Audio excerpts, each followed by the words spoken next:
అండి, welcome to our channel. నేను ఈరోజైతే కొత్తిమీర పచ్చడితో అయితే మీ ముందరకు వచ్చేసాను.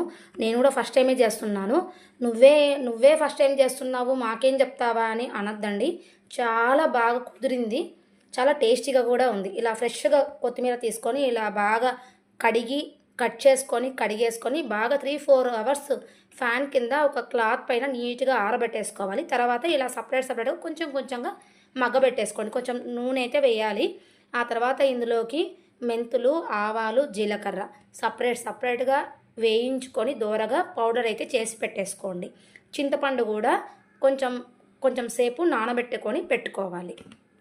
ఇందులోకి వెల్లుల్లిపాయలు కొంచెం బాగా ఎక్కువ పడతాయి కాబట్టి అవి కూడా ముందుగానే పొట్టు తీసి రెడీగా పెట్టేసుకోండి. ఇలా మా కొత్తిమీర మగ్గిపోయాక చింతపండు, కొత్తిమీర కలిపి మిక్సీకి కొట్టేసుకొని పెట్టేసుకోండి. తర్వాత మనం వేసుకోవాలి. అందులోకి శనగబ్యాళ్ళు, జీలకర్ర, ఉద్దిబ్యాళ్ళు, ఆవాలు, ఉప్పు, కారం, పసుపు, కరివేపాకు, ఒట్టిమిరపకాయలు, వెల్లుల్లిపాయలు, కాస్త బెల్లం అన్నీ వేసేసి కొంచెం నూనె బాగా వేయాలండి.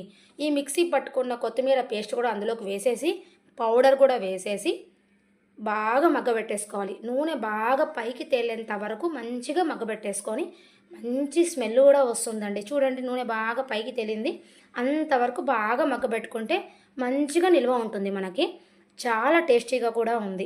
నేను ఫస్ట్ టైం చేశాను, ఏమో ఎలా వస్తుందో అనుకున్నాను, కానీ చాలా బాగా వచ్చిందండి. టేస్ట్ సూపర్గా కుదిరింది. మీరు కూడా ఒక్కసారి ట్రై చేయండి. ఇలా వేడి అన్నంలోకి కొత్తిమీర పచ్చడి వేసుకొని తింటుంటే వేరే కూరే అవసరం లేదండి, దీంతోనే తినేస్తాం. కొంచెం పచ్చడి తింటున్నాం కదా, కాస్త చల్లబడ్డం కోసం కొంచెం పెరుగు అయితే వేసుకోండి చాలు. దీంట్లోకి మంచి ఆమ్లెట్ కూడా ఉంటే అబ్బా ఇంకా చాలు, ఇంకా ఏం అవసరం లేదండి. అంత బాగుంది, కమ్మగా ఉంది కొత్తిమీర పచ్చడి. ఖచ్చితంగా ఒకసారి అయితే ట్రై చేయండి. బాయ్ అండి, మంచి వీడియోస్తో కలుస్తాను. ఆగండి, కాస్త వెళ్తూ సబ్స్క్రైబ్ చేసుకోండి అబ్బా.